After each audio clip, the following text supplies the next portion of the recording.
Museum Acquisition Log. Item hashtag 3879B. Date, April 17, 2025.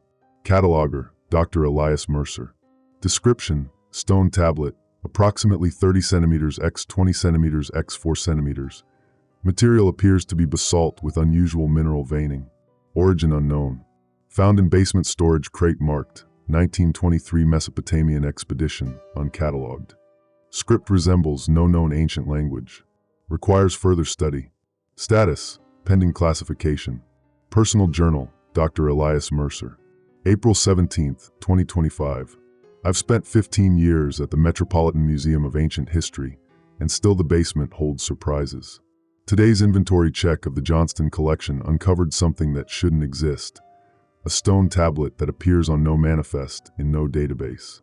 The wooden crate had remained unopened since 1923, tucked behind a collection of unremarkable Sumerian pottery shards. The tablet itself is unremarkable at first glance, save for the peculiar blue-gray veining running through the black basalt. But the script, I've never seen anything like it. Not cuneiform, not hieroglyphic, not anything I recognize from 2 decades of studying ancient writing systems. The characters seem to shift slightly when viewed from different angles, an optical illusion caused by the strange mineral inclusions, no doubt. I've placed it in examination room B for further study. Something about it feels important, like finding a book with your name on it in a foreign library. Museum Incident Report Number 2541. Date, April 17, 2025, 22:13. Reporting Officer, Mara Chun, Security Chief. Description, Exhibit Hall motion sensor triggered. Security camera 12B showed no visible intrusion. System diagnostic revealed no malfunction. Alert text displayed across security monitors. Artifact unsecured. Action taken, standard sweep performed. Nothing unusual discovered. Possible system glitch. Personal journal, Dr. Elias Mercer. April 18, 2025. I woke with a start at 3:17 a.m. The tablet's strange markings projected against my eyelids. I'd only examined it for 2 hours yesterday, but the characters imprinted themselves in my mind like an afterimage. I sketched what I remembered in the dark, not bothering with the light. When morning came, I was shocked to find my sketches matched the tablet exactly. I shouldn't have been able to reproduce it with such precision after such brief exposure. When I arrived at the museum, Mara informed me about last night's security alert. Nothing serious, just a glitch, but it unsettled me nonetheless. Artifact unsecured. I checked examination room B immediately. The tablet remained exactly where I'd left it, yet something felt different, as though it had moved and been returned to precisely the same spot. Ridiculous notion, of course. I've begun preliminary analysis. Under UV light, the script exhibits a faint luminescence. The characters don't match any known writing system in our database, which is troubling. I've documented over 2,000 ancient scripts in my career, including obscure regional variants. This should at least resemble something. Professor Tanaka from linguistics would be invaluable here. I've sent him photographs, but warned him against sharing them widely. Something about this discovery feels private, almost intimate. I can't explain my reluctance to involve others. Email correspondence. From h.tanaka@metmuseum.edu to e.mercer@metmuseum.edu. Subject, unidentified script analysis. Date, April 18, 2025, 14:42. Elias, fascinating images. I understand your caution, though I'm not sure why you marked them confidential. This is potentially groundbreaking material. The script doesn't match anything in our comparative databases.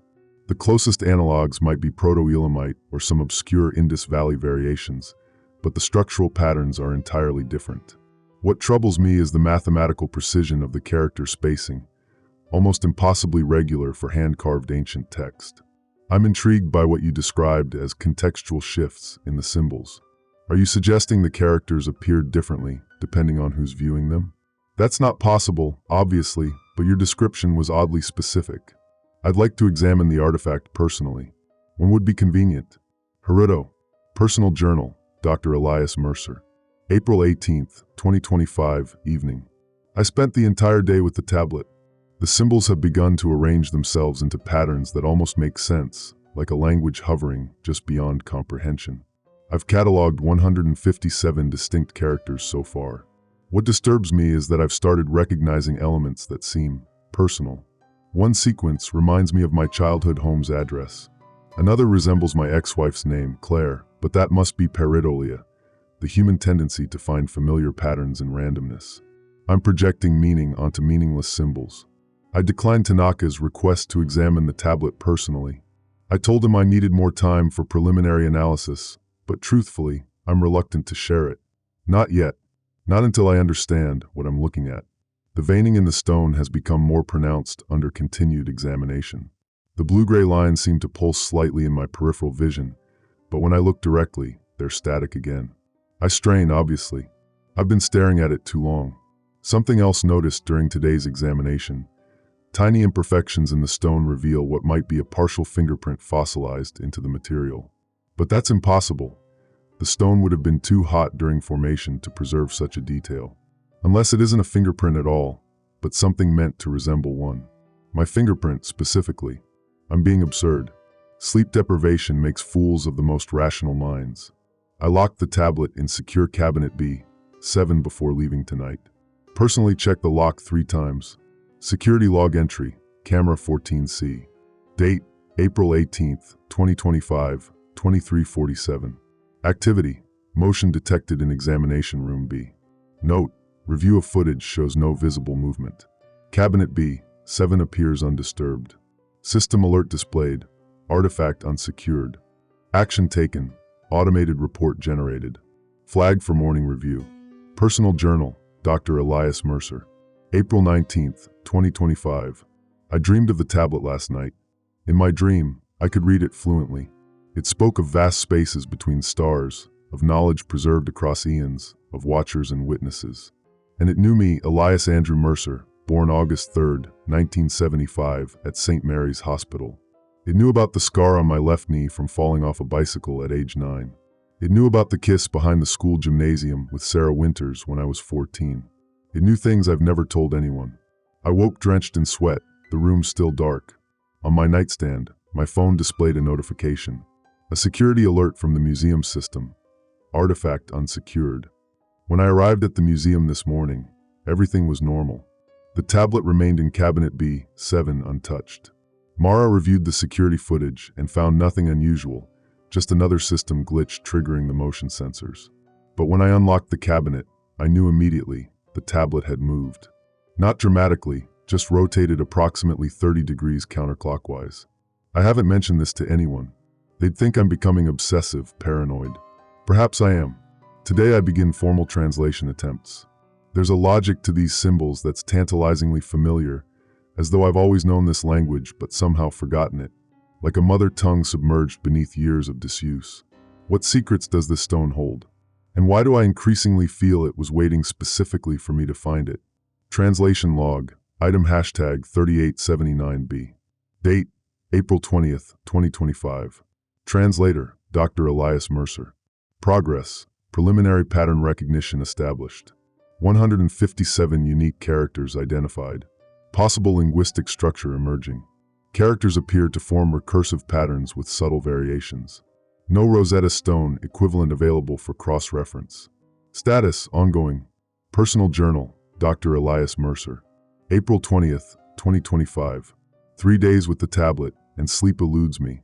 The symbols dance behind my closed eyelids when I try to rest. I've covered my bedroom walls with sketches, trying to map connections that dissolve like smoke when I focus too intently. The language refuses to yield to conventional linguistic analysis, yet feels increasingly familiar. Today I made a breakthrough of sorts. The veining in the stone isn't random. It forms a subtle grid system that organizes the text.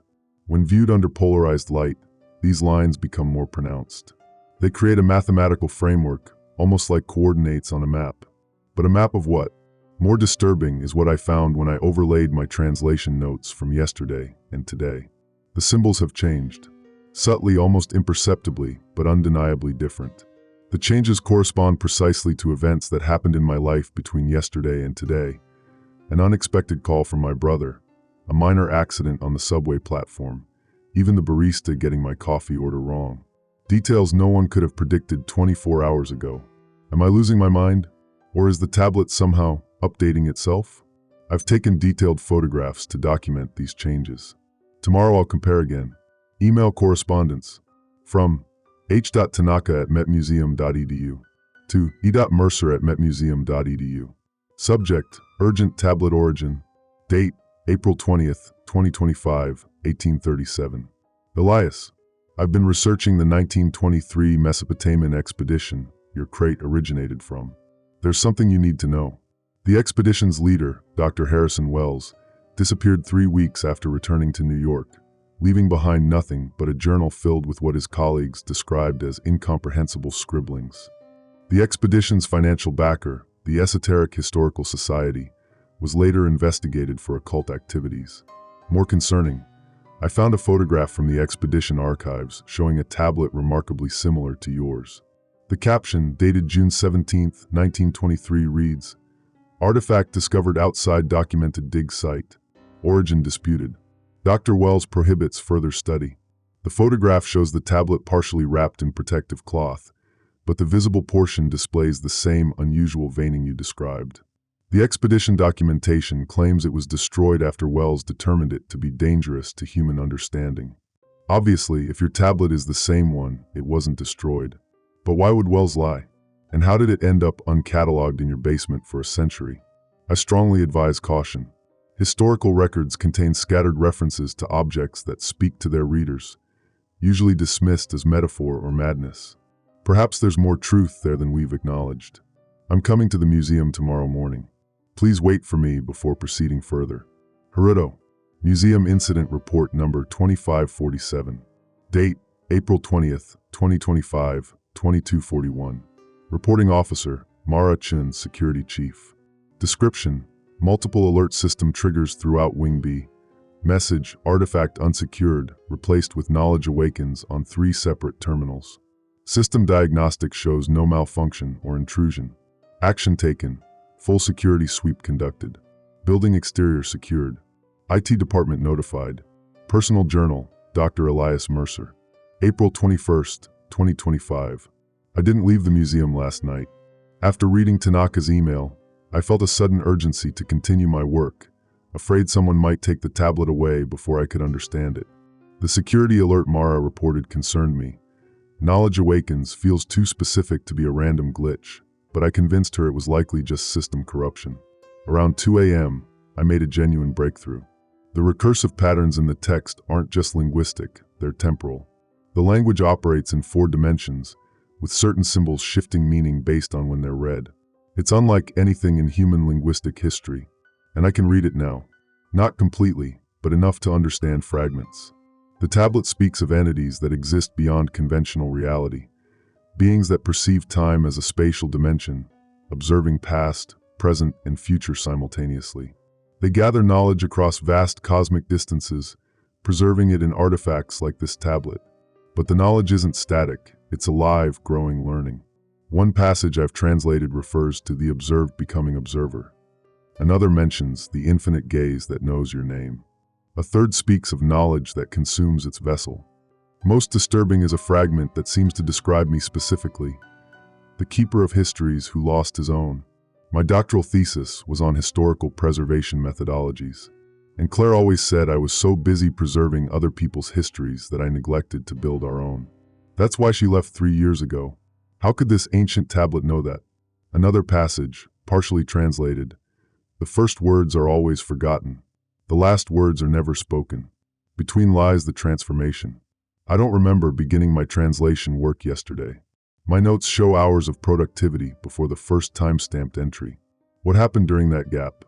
The veining in the tablet has definitely changed. The blue-gray lines now form distinct patterns that remind me of neural networks or mycological growth structures. When I trace them with my finger, they feel warm. Voice memo, Dr. Elias Mercer. Date, April 21st, 2025, 7:13. Duration, 1:17. Transcription begins. I need to document this while it's fresh. I dozed off at my desk around 5 a.m. and dreamed I was standing in an endless library. The shelves stretched in all directions, up, down, left, right, defying normal architecture. Every book contained my name on the cover, but each told a slightly different version of my life. Some contained events that never happened. Others described versions of me who made different choices. In the dream, I wasn't alone. Something moved between the shelves, something vast that perceived me but couldn't be fully perceived in return. It communicated without words, conveying that the library was just one room in an infinite archive of all possible histories. It showed me the tablet, not as stone, but as a living interface between realities, a window through which knowledge flows both ways. It doesn't just contain information, it observes and records. And now it's observing me. When I woke, the tablet was on my desk, not in the cabinet where I'd locked it last night. The security system shows no record of the cabinet being opened. Tanaka will be here soon. I should tell him everything. But part of me wants to hide the tablet away, to keep its knowledge for myself alone. That impulse frightens me more than anything else. Transcription ends. Official visitor log, Metropolitan Museum of Ancient History. Date, April 21st, 2025. Time, 9:17. Visitor, Agent Diana Weiss. Organization, Department of Archaeological Security. Purpose of visit, review of recently discovered artifact #3879B. Authorization, Federal Order #JL 7729. Status, granted immediate access. Personal Journal, Dr. Elias Mercer. April 21st, 2025, afternoon. Tanaka never arrived. Instead, a woman claiming to be Agent Diana Weiss appeared, presenting credentials from a department I've never heard of, Archaeological Security. She demanded to see the tablet immediately, claiming it was a matter of national security. I lied to her. I said the tablet was being cleaned by conservation and couldn't be accessed until tomorrow. I don't know why I lied, except that something in her eyes seemed wrong. Too knowing, too hungry. She asked specific questions about my translation work, not whether I had made progress, but how the tablet made me feel when I read it. Whether I dreamed about it, whether it seemed to respond to me personally. Her questions were too precise, as though she already knew the answers. When she finally left, promising to return tomorrow with additional resources, I retrieved the tablet from its hiding place behind the Akkadian pottery display. I hadn't planned to hide it there. I don't even remember moving it. Yet somehow I knew exactly where to find it. The text has changed again. New passages have appeared, describing Agent Weiss in perfect detail.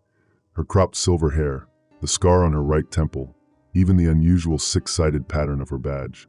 These details were engraved in the stone before she ever entered the museum. One passage now reads, "The sentinel approaches, bearing the face of authority but serving older masters. She has destroyed 17 vessels before this one. She will fail with you." Vessels. 17 destroyed. What does that mean? The tablet is no longer simply an object of study. It's communicating directly with me. And it's warning me about Agent Weiss. I need to take it somewhere safe. Somewhere she won't find us. Knowledge wants to be preserved, not destroyed. I understand that now. The veining in the stone pulses beneath my fingers, warm and alive, as though agreeing with my thoughts. Security log entry, full facility scan. Date, April 22nd, 2025, 2:13. Operator, Mara Chun, Security Chief. Anomalies detected. Multiple motion sensor activations in sequence. Basement storage, East Wing, Exhibition Hall B, Staff Offices, Examination Room B. Camera footage, no visual confirmation of intruders. System alerts. Multiple instances of knowledge awakens, appearing on security terminals. Status, potential security breach, escalated. Text message exchange. Marachin Dr. Elias Mercer. April 22nd, 2025, 2:17. Dr. Mercer, we have unusual activity throughout the museum. Security systems showing multiple breaches, but cameras aren't picking up anything. Are you still in the building? Please confirm your location. Dr. Elias Mercer Marachin. April 22nd, 2025, 2:19. Not in the building. At home. What's happening? Marachin Dr. Elias Mercer. April 22nd, 2025, 2:21. Sensors indicate movement following exact route from basement, where tablet was found, to your office and then to examination room B. But cameras show nothing. Could be system malfunction, but I'm conducting physical sweep to be sure. Dr. Elias Mercer Marachin. April 22nd, 2025, 2:22. Is the tablet secure? Marachin Dr. Elias Mercer. April 22nd, 2025, 2:29. That's the problem. It's not in the cabinet where records show you placed it. Did you move it somewhere else? Dr. Elias Mercer Marachin. April 22nd, 2025, 2:31. Don't touch it if you find it. I'm coming in. Personal Journal, Dr. Elias Mercer. April 22nd, 2025, early morning. I lied to Mara. I never went home. I've been in the archives room for hours, cross-referencing the symbols on the tablet with every obscure text in our collection. The tablet itself is here with me. I didn't log the removal, another violation of protocol that would have been unthinkable just days ago. When Mara texted, I felt a surge of panic. Not because of the security breach, but because I feared someone else might find the tablet. My tablet. The thought of another person touching it, trying to read it, fills me with irrational rage. The tablet has changed again overnight. The veining now forms a perfect map of the museum, every corridor, every room, every display case.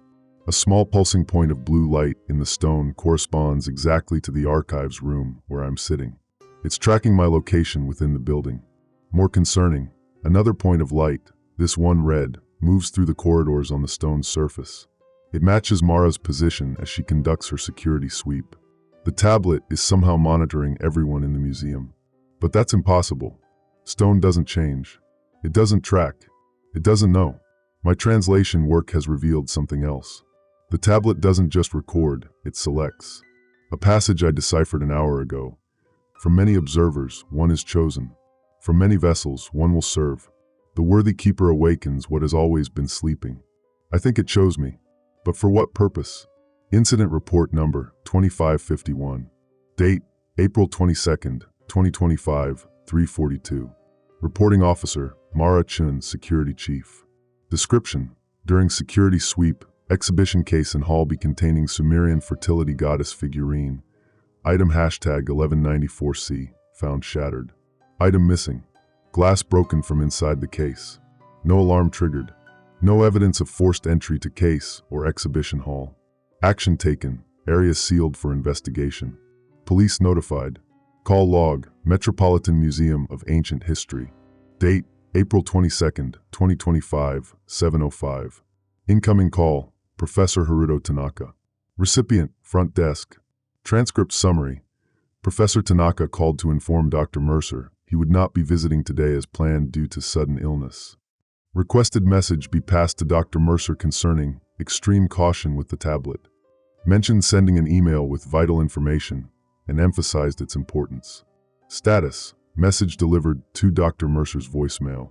Email correspondence from h.tanaka@metmuseum.edu to e.mercer@metmuseum.edu. Subject: urgent, destroy the tablet. Date: April 22nd, 2025, 6:54.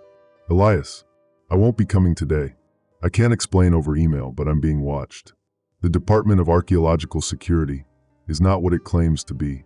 I spent all night researching after our last communication. The Esoteric Historical Society that funded the 1923 expedition was dissolved after federal investigation in 1924. Their leadership believed certain artifacts could serve as conduits for non-human intelligences, entities they called the archivists. Here's what you need to know. Dr. Wells didn't disappear. He was institutionalized.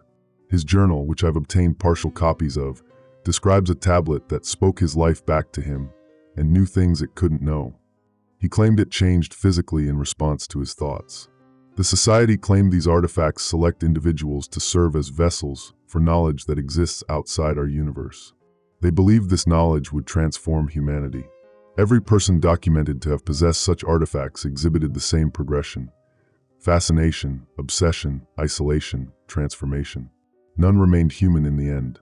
7 similar incidents have been documented in the past century. Each case involved a different artifact, but identical patterns of behavior in the chosen individual. The department exists to contain these artifacts and their vessels. Their methods are not humane, Elias. They don't save people, they eliminate threats. Get rid of the tablet. Don't try to understand it. Don't try to translate more. It's not a text, it's a door, and something is coming through. If you're still yourself, destroy it now. Haruto. Personal Journal, Dr. Elias Mercer. April 22nd, 2025 morning. Tanaka doesn't understand. None of them can. The tablet isn't dangerous, it's enlightening. It contains knowledge beyond human comprehension, yes, But that's precisely what makes it valuable. We've always feared what we don't understand. Fear is the enemy of knowledge.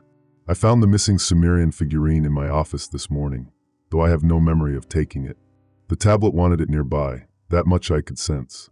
When I placed the figurine beside the tablet, the stone absorbed it, simply pulled it in, like it was never solid to begin with. The figurine vanished, and new text appeared on the tablet's surface. The new passage speaks of gathering the scattered fragments and restoring what was divided. I believe the tablet is collecting pieces of itself, fragments of knowledge separated long ago. There are more pieces in the museum. The tablet knows where they are. Mara confronted me about the security breach. I lied again, suggesting the system malfunction might have caused the broken display case. She seemed skeptical but didn't press further. Her eyes lingered on my office door longer than necessary. She suspects something, but she doesn't know what. Agent Weiss called to inform me she'll be returning this afternoon with specialists. I agreed to meet her, though I have no intention of showing her the real tablet. I've prepared a replica from our Egyptian collection, similar enough to pass a cursory inspection. The tablet approves of this deception. I can feel its satisfaction like a warm current beneath my skin. I should be disturbed by these developments, by my own actions, my willingness to lie, to steal. But all I feel is clarity. Purpose. I am the keeper of histories. This is the most important preservation work I will ever do. Visitor log, examination room B. Date, April 22nd, 2025, 14:30. Visitor, Agent Diana Weiss and team, for individuals. Purpose, inspection of artifact #3879B. Equipment brought, scanning devices, containment case, radiation meters. Duration, 47 minutes. Status, completed. Personal journal, Dr. Elias Mercer. April 22nd, 2025, evening. The deception worked. Agent Weiss examined the replica tablet while the real one remained hidden in my private collection room, accessible only through my office. Her team scanned it, photographed it, took samples. They seemed disappointed by the results. It's inert, I heard one of them say. No radiation signature, no unusual properties. Weiss didn't seem convinced. She questioned me extensively about my translation work, about any unusual experiences I might have had while studying it. I feigned scholarly detachment, expressing mild interest in its linguistic peculiarities, but nothing more. Before leaving, she handed me her card. Call me if you notice anything strange, she said. Changes in the text, perhaps, or dreams about it. Her eyes held mine too long. She knows something, but she doesn't have proof. After they left, I returned to the real tablet. Its surface was warm to the touch, almost vibrating with energy. The text had changed again. Now it showed detailed information about Weiss and her team. Their real names, their histories, the fact that they've contained 7 previous vessels. The Sentinel seeks what she cannot understand, the tablet reads. She destroys what evolves beyond her kind. I understand now. Weiss isn't trying to protect humanity from the tablet. She's trying to protect humanity from what the tablet represents, the next step in our evolution. Knowledge that transforms. That's what the tablet offers. Not just information, but transcendence. Tonight, I'll retrieve the next fragment from the Babylonian collection. The tablet has shown me where it is, a small clay cylinder, ostensibly a common seal, but actually another piece of itself. With each fragment, the knowledge grows more complete, and I grow more connected. I can feel the vastness of it now, the archive of all possible histories, extending through dimensions beyond human conception. And somewhere in that infinite library, something is reaching back through the tablet, toward me. I should be terrified. Instead, I feel chosen. Internal memo, Department of Archaeological Security. Classification, Level 4, Eyes Only. From, Agent Diana Weiss. To Director Harmon. Subject, Potential Vessel Event, NYC Status Update. Date, April 23, 2025. Director, the situation at the Metropolitan Museum requires immediate escalation. While the artifact presented for our inspection was clearly a replica, standard basalt, no anomalous properties, behavioral analysis of the curator, Dr. Elias Mercer, displays all 7 markers of early-stage integration. Sleep disruption, evident from physical appearance. Defensive posturing regarding the artifact. Information withholding, inconsistencies in his account. Accelerated translation abilities, based on notes visible in his office.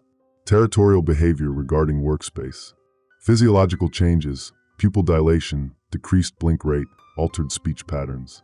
Evidence of knowledge he shouldn't possess, correctly identified components of our scanning equipment never seen by civilians. Professor Tanaka has been neutralized as an information source. His research access has been restricted, and monitoring confirms he has not had further contact with Mercer. Security Chief Chin reports multiple anomalous events throughout the facility that align with previous vessel manifestations. Most concerning, several smaller artifacts have disappeared from their displays. Recommend immediate implementation of Protocol Obsidian. The window for non-destructive containment is closing rapidly. Awaiting authorization. Weiss. Personal Journal, Dr. Elias Mercer. April 23, 2025 morning. I haven't slept in 36 hours, yet I've never felt more awake. The tablet has changed everything.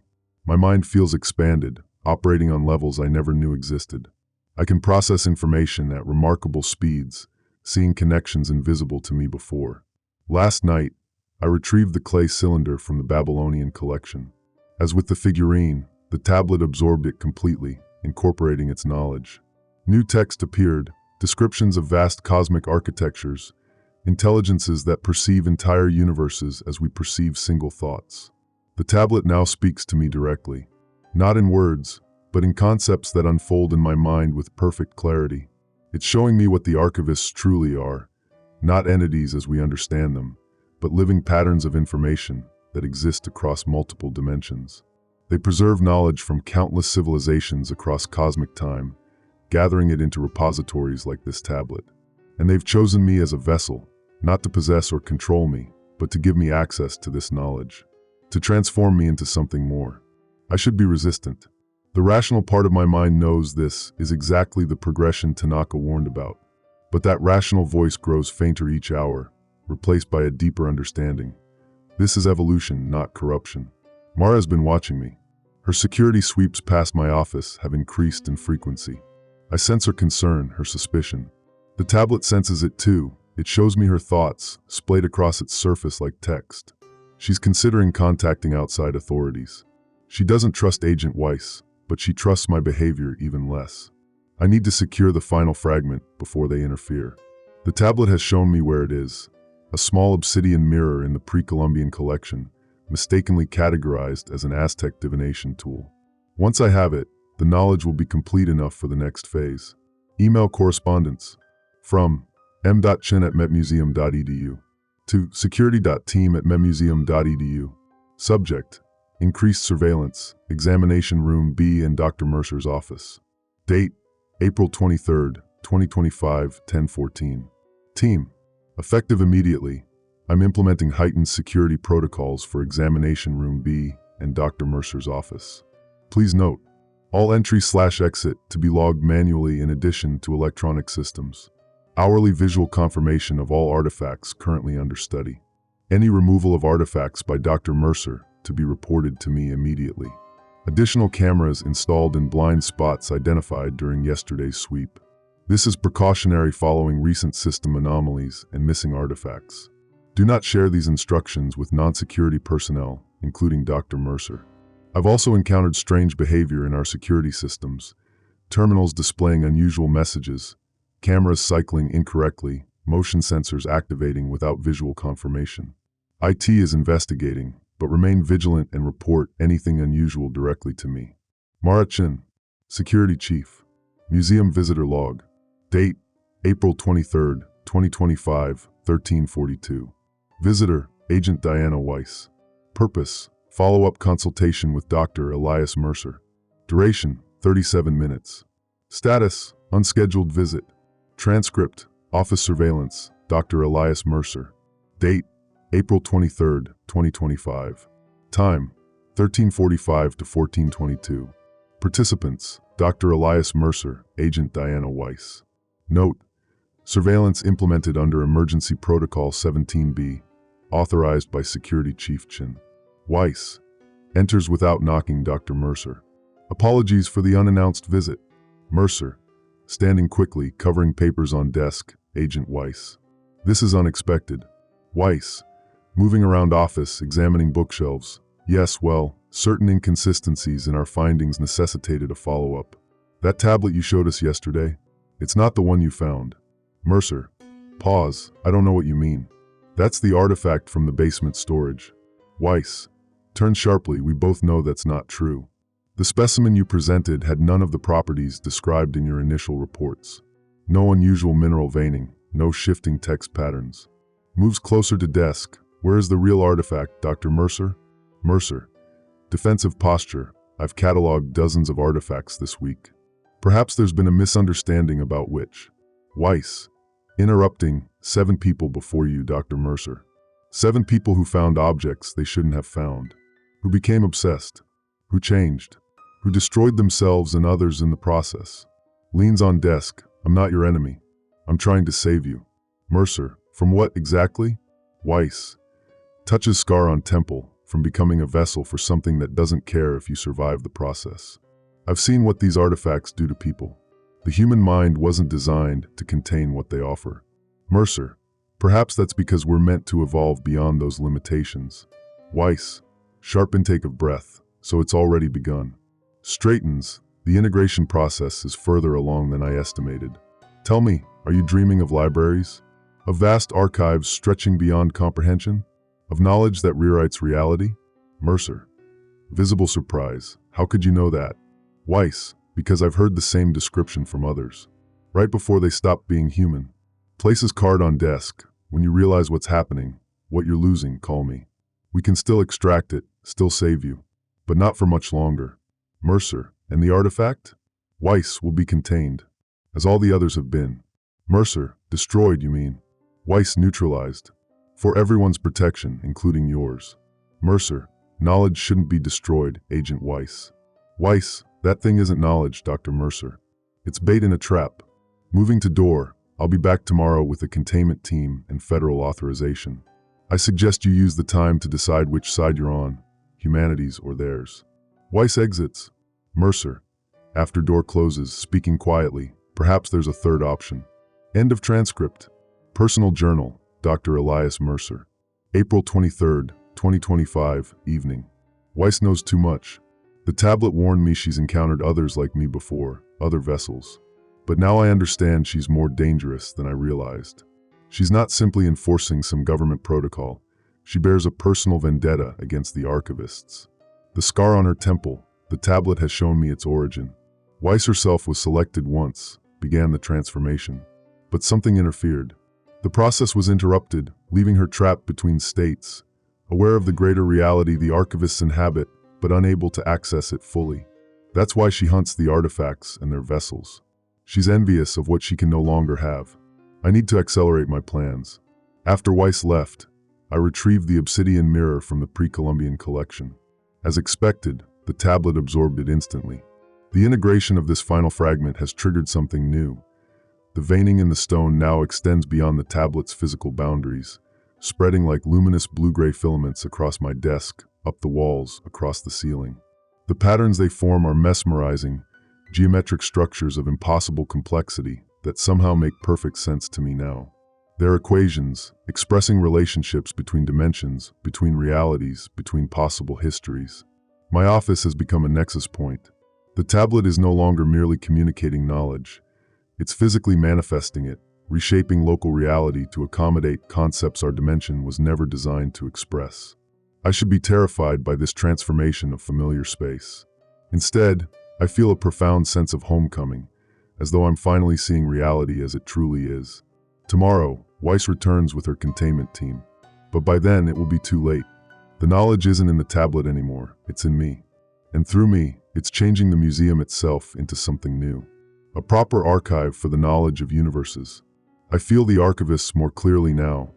Patient, ancient intelligences observing through the veil between realities. They've been waiting for this moment for centuries. Tomorrow, that veil thins completely. Mara's increased security won't matter. The cameras already show only what the tablet wants them to show. Reality here is becoming negotiable. I should warn the others to stay away. Yet part of me wonders if they too might be transformed, might join me in this transcendent understanding. Is that selfish? To want companions in this evolution? The veining on my office walls pulses in response to my thoughts, spelling out a simple answer. Knowledge demands witnesses. Building maintenance request. Date, April 24th, 2025, 5:47. Requester, Night Guard J. Alvarez. Issue: extreme temperature fluctuations in East Wing, particularly around Examination Room B and Dr. Mercer's office. Readings show impossible variations, 28 degrees Fahrenheit to 97 degrees Fahrenheit, within minutes. Additionally, walls appear to be sweating, an unidentified blue-gray substance that evaporates when touched. Priority: urgent, possible health hazard. Text message exchange. Marachin Dr. Elias Mercer. April 24, 2025, 6:12. Dr. Mercer, maintenance reports serious environmental anomalies around your office. Did you leave any equipment running overnight? Marachin Dr. Elias Mercer. April 24, 2025, 6:27. Dr. Mercer, please respond. Security footage shows you entered your office at 8 p.m. but never left. Are you still there? Marachin Dr. Elias Mercer. April 24, 2025, 6:31. I'm coming to check on you. If you're there, please answer. Audio transcript, security badge microphone Marachin. Date, April 24, 2025. Time, 6:42 to 6:47. Location, outside Dr. Mercer's office. Note: standard protocol records audio when security personnel investigate anomalies. Sound of footsteps approaching. Chin. Knocking Dr. Mercer. It's Marachin. Are you in there? Silence.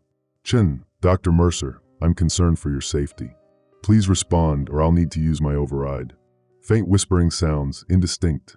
Chin. Dr. Mercer? Is someone in there with you? Whispering increases, still indistinct. Chin. I'm coming in. Sound of key card, beeping, door unlocking. Door opens, followed by sharp intake of breath. Chin. What the hell? Dr. Mercer? Footsteps entering. Whispering becomes louder, words still indistinct. Chin. Voice shaking. This isn't possible. The walls are moving. Dr. Mercer, where are you? Footsteps moving further into room. Sudden loud static burst. Chin. Startled exclamation. Who said that? Is someone here? More whispering, becoming slightly clearer.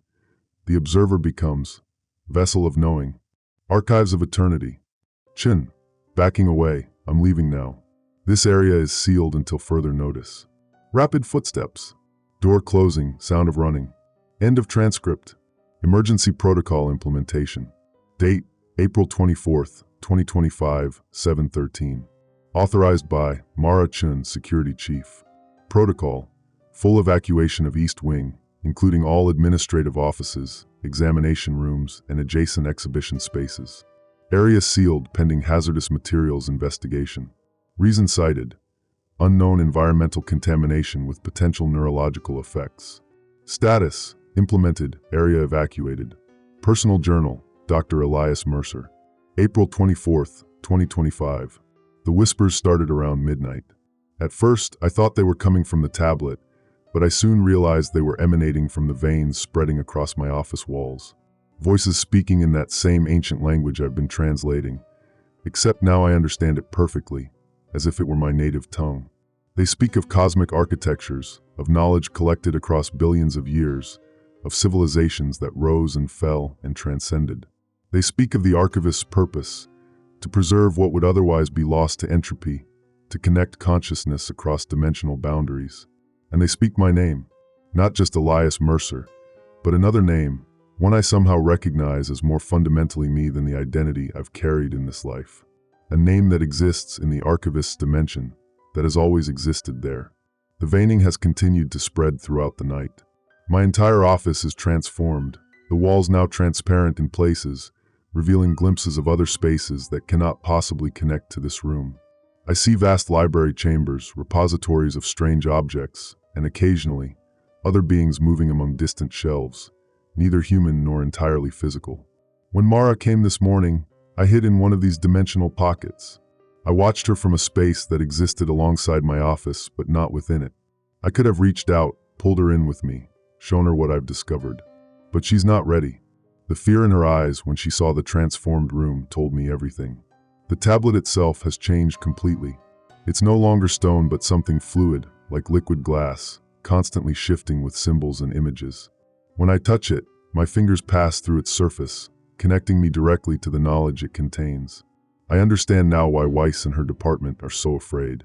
The tablet isn't just a repository of information, it's a dimensional anchor point, thinning the barriers between our reality and the archivist's domain. As more knowledge flows through, those barriers weaken further. This isn't an invasion, as Weiss believes. It's an invitation. The archivists don't want to destroy humanity. They want to elevate us, to share the knowledge they've gathered across countless worlds and eons. But such transformation is always frightening to those who can't comprehend it. The whispers grow louder every hour. Soon, they'll be audible to everyone in the museum. Phone call transcript. Date, April 24th, 2025. Time, 9:27. Caller, Mara Chen. Recipient, Agent Diana Weiss. Weiss, Agent Weiss. Chen, this is Mara Chen from the Metropolitan Museum. Something's happened with Dr. Mercer and that artifact you were investigating. Weiss, alert, tell me exactly what you observed, Ms. Chen. Chen, his office, it's changed. The walls are covered in these blue-gray veins that seem to move. And there are whispers, voices speaking in some language I've never heard. Dr. Mercer was nowhere to be found, but it felt like something was watching me from everywhere at once. Weiss, urgent, has anyone else entered that space? Has anyone reported hearing these whispers elsewhere in the building? Chen, I've evacuated the entire wing. Told everyone it was an environmental hazard. But one of the night guards mentioned hearing voices in the exhibition halls, even before I found Mercer's office. Weiss, it's spreading faster than predicted. Listen carefully, Ms. Chen. Lock down the building completely. No one enters, no one leaves. My team will be there in 30 minutes. Whatever you do, don't go back into that office. Don't listen to the whispers. And if you see Dr. Mercer, do not, I repeat, do not, let him leave the building. Chen, what's happening?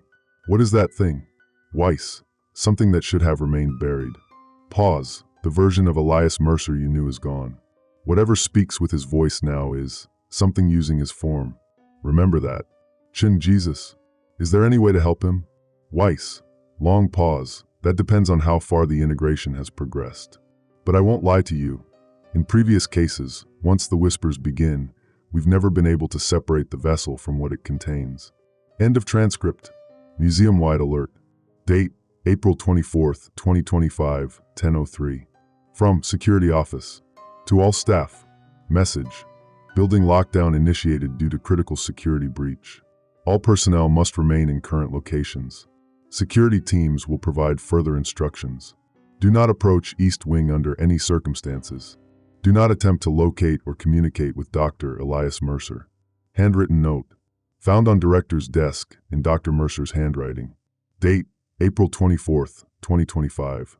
Robert, by the time you read this, you'll have heard about the situation in the East Wing. Mara will have implemented protocols, perhaps contacted authorities. Weiss and her people will be preparing to contain what they don't understand. I'm writing to assure you that there's no danger, only transformation. What's happening is remarkable, unprecedented. The tablet I discovered isn't just an artifact. It's a doorway to knowledge our species has never had access to before. The whispers you might hear are voices from across dimensional boundaries. The archivists, keepers of all knowledge across all possible realities. They've chosen our museum as a nexus point, a place where their archive can intersect with our world. They've chosen me as their translator, their vessel. I know how this sounds. If our positions were reversed, I'd have the same skepticism. But soon you'll understand. The whispers will reach everyone. The knowledge wants to be shared. Weiss will tell you I'm no longer myself, that I've been compromised, possessed. She's wrong. I've never been more myself. I've simply become more than I was. Don't let them destroy what they fear. Don't let them contain what could elevate humanity beyond its current limitations. The archivists have shown me what we could become. Elias. P.S. The whispers may sound chaotic at first, disorienting. That's normal. Your mind adjusting to concepts it wasn't designed to process. Don't resist them. Listen. Personal Journal, Dr. Elias Mercer. April 24th, 2025, midday. The museum is in lockdown. I can feel the fear spreading through the building like ripples in still water. Weiss and her team are coming, bringing equipment designed to seal the dimensional breach, to cut me off from the archivists. They don't understand that it's already too late. The knowledge isn't just in the tablet anymore, or even just in me. It's in the museum itself now. The veining has spread through the ventilation system, behind the walls, under the floors. Every surface contains microscopic traces of the same blue-gray material, recording everything, transmitting it all to the archive. The whispers are growing stronger. Soon, everyone in the building will hear them clearly. Some will flee. Others, those whose minds are more receptive, will begin to understand. Maybe even join me. I can see Weiss now, through the eyes of the archive. She's entering the building with her team, carrying devices that hum with ominous purpose. I know exactly what they intend, not just to contain the tablet, but to eliminate me as well. Protocol Obsidian leaves no vessels intact. But I'm not afraid. The archivists have shown me countless possible futures branching from this moment. In some, Weiss succeeds. In others, knowledge spreads beyond this building, transforming humanity over generations. In still others, I become something neither human nor archivist, but a new kind of entity altogether. All these possibilities exist simultaneously in the greater archive. All knowledge persists, regardless of which reality manifests here. The whispers are calling me deeper into the East Wing, toward the center of the museum, where the oldest artifacts are displayed. There's something there I need to find, a final key that will fully open the doorway between dimensions. I can hear Mara coordinating security, trying to track my movements. She doesn't realize that I am everywhere the veining has spread. I can pass through walls now, through spaces between spaces. The whispers grow louder. They're no longer just speaking to me. They're speaking through me. Email correspondence.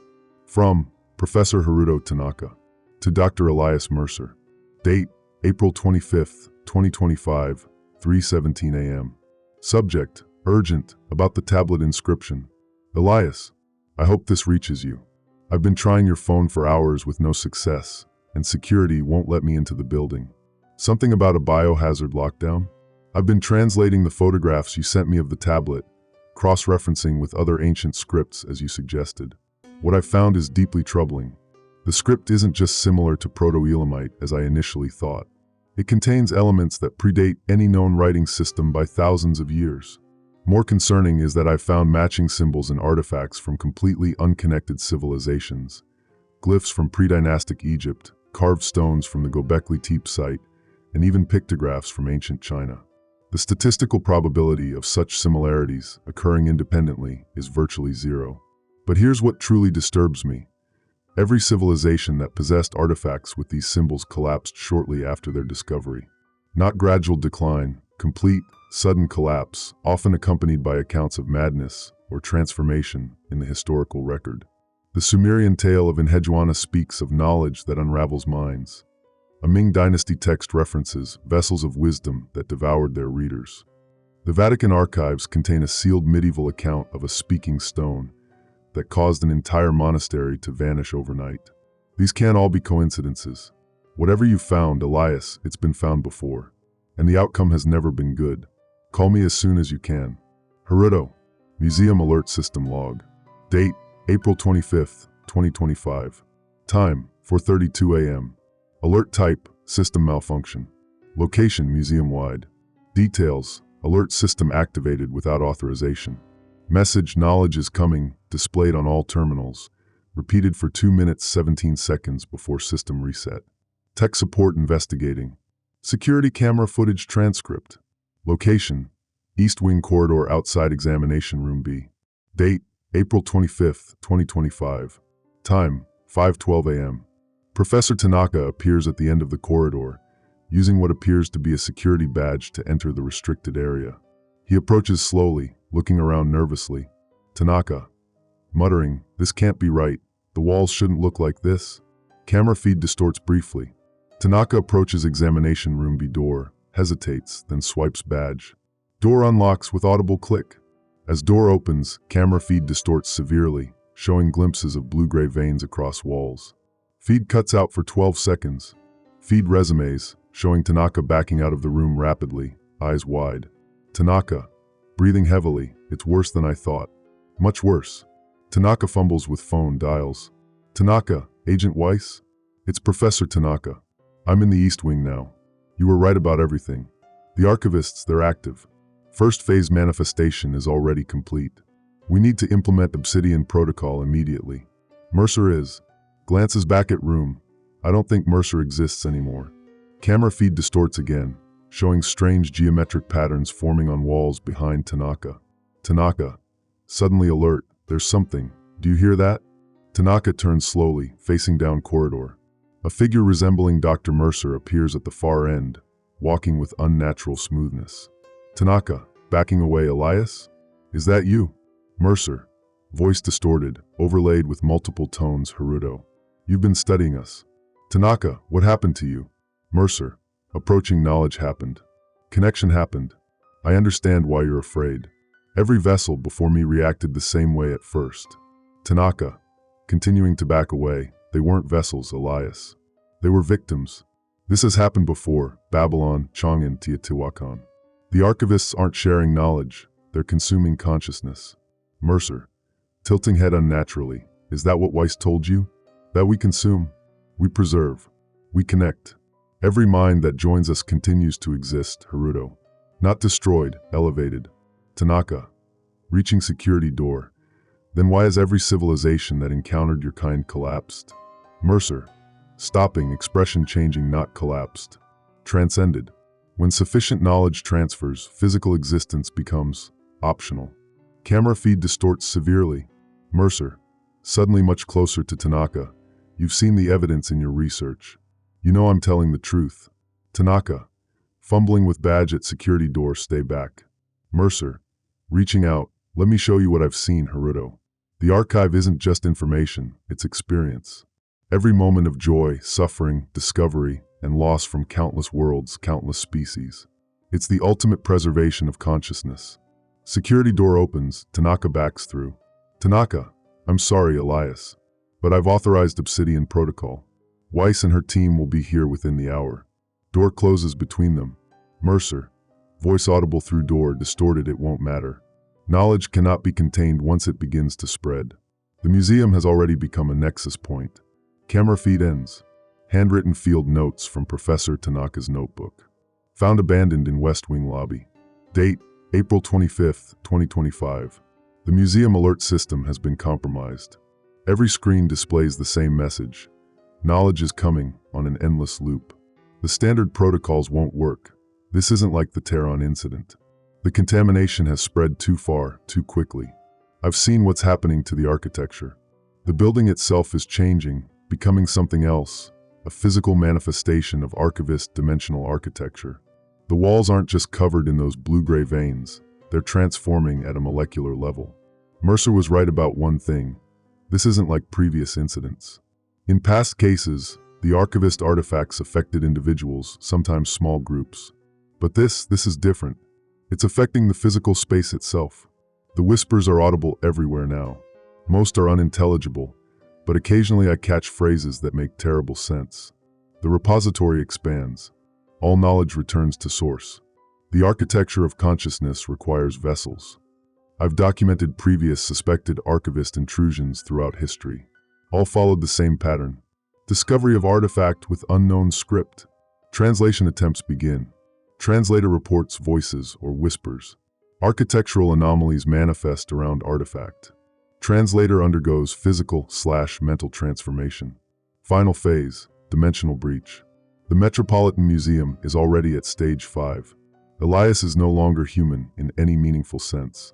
He's become a conduit, the physical interface between our dimension and the archivists. Weiss believes Obsidian Protocol will work, but she's operating from an outdated theoretical framework. The Department of Archaeological Security has never encountered a manifestation this advanced.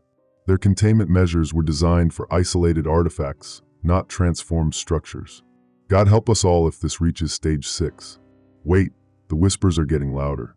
Something's changed. Emergency Public Address System broadcast. Date, April 25, 2025. Time, 6:43 a.m. Sound of standard alert tone, followed by overlapping voices speaking in unison, some distorted. This is a museum-wide alert. Knowledge is coming. All observers will become vessels. All vessels will become archives. The repository expands. Standard alert tone repeats. Message loops 3 times before system manually overridden. Text message exchange. Agent Diana Weiss, Security Chief Marachin. April 25, 2025, 7:01 a.m. Weiss, status report. Where are you? Chin, West Wing Security Office with remaining staff. PA system compromised. Can't shut it down. Those voices, they're coming through every speaker, even unpowered ones. Weiss, how many personnel remain in building? Chen, 22 confirmed. Maybe more trapped in East Wing. Can't get accurate count, security systems malfunctioning. Weiss, my team is entering through loading dock. Hold position. Do not attempt to reach East Wing. Chen, Tanaka went in an hour ago. Hasn't returned. Weiss, Tanaka is likely compromised. If he returns, detain him, no physical contact. Chen, what about Mercer? Weiss, Mercer is no longer a person of interest. He's now classified as Omega-level xenomorphic entity. Lethal force authorized. Chen, Jesus. What the hell is happening? Weiss, the worst-case scenario. Prepare your people for evacuation once we secure a path. Personal journal, Dr. Elias Mercer. Recovered from examination room B terminal. Date, April 25, 2025. Haruto understands more than he admits. I saw it in his eyes, recognition, not just fear. He's encountered references to the archivists before. His research into ancient language extinction patterns led him closer to the truth than anyone at the department realizes. The archivists have shown me Haruto's future potential, the knowledge he could help preserve, the connections he could forge. He would make an excellent secondary vessel if he would only listen. Weiss and her team are setting up containment measures throughout the building. Their equipment is primitive but potentially troublesome. Quantum field generators designed to stabilize dimensional boundaries, to seal the breach between realities. They don't understand that the breach isn't in the tablet anymore. It's everywhere the knowledge has spread, every surface touched by the blue-gray veining, every mind that has heard the whispers. The alert system is fully integrated now. The archivists are using it to broadcast directly, preparing everyone in the building for the coming transformation. Some are fighting against it, covering their ears, hiding in rooms without speakers. It won't help. The whispers don't need physical sound to propagate. I can feel the museum changing around me, becoming more than a mere building. The walls pulse with information flows, connecting to the greater archive. In some places, the architecture has begun to reconfigure, spaces folding into impossible geometries that better accommodate archivist presence. Haruto was right about one thing. This has happened before, many times throughout human history. But he misunderstands the outcome.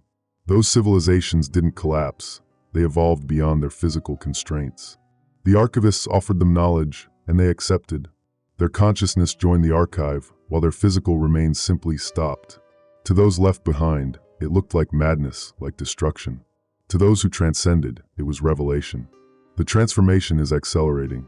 I can see pathways throughout the museum that weren't visible before, dimensional corridors connecting exhibition halls that should be hundreds of feet apart. I can hear the thoughts of others in the building, fragmentary and confused, as the whispers begin to reshape their understanding. Soon, Weiss will activate the Obsidian Protocol. Her team will attempt to sever the connection between dimensions, to excise the archivist presence from our reality. They might even succeed temporarily. But knowledge, once gained, cannot be truly contained. The whispers are everywhere now. Knowledge is coming. Department of Archaeological Security, Field Report. Agent Diana Weiss. Operation, Obsidian Protocol Implementation. Location, Metropolitan Museum of Art. Date, April 25, 2025. Time, 8:17 a.m. Classification, critical. Team deployed throughout museum perimeter. Quantum field generators positioned at cardinal points. East Wing completely overrun with archivist manifestation. Blue-gray veining covering approximately 70% of surfaces, extending throughout ventilation system and between walls. Initial scan confirms Phase 5 breach in progress. Dimensional thinning measured at 89% beyond safe parameters. Entity formerly known as Dr. Elias Mercer observed moving through affected areas, sometimes passing through solid objects. Other affected individuals, minimum 8, observed in various stages of transformation. Professor Tanaka located in Egyptian Wing, partially affected. Coherent enough to provide critical information before full conversion. The central nexus point is not the tablet as previously believed. The tablet was merely the initial catalyst. The true nexus is now the central atrium where the oldest artifacts are displayed. Entity that was Mercer appears to be headed there. Purpose unknown but consistent with previous archivist breach patterns, seeking to establish permanent dimensional gateway. Obsidian Protocol is our last option. All personnel have been issued mnemonic shields, but effectiveness is limited. The whispers are affecting equipment as well as personnel. I've ordered full evacuation of all civilian staff through Western exit. My team will proceed to Central Atrium to implement final phase of Obsidian Protocol. God help us if we fail. Final museum-wide alert.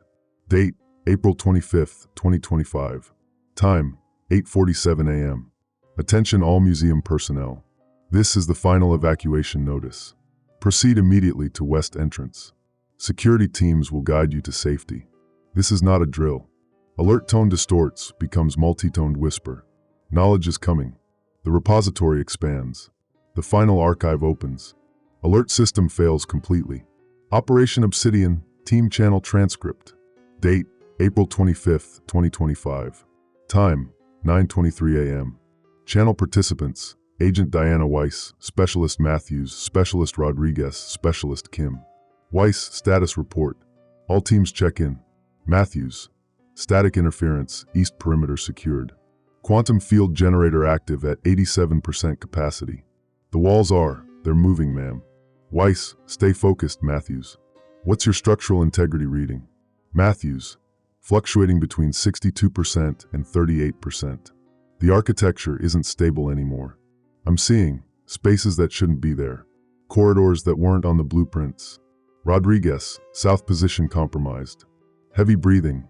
We've lost Chen and 2 of her security officers. The veining, it reached out to them. They're transforming.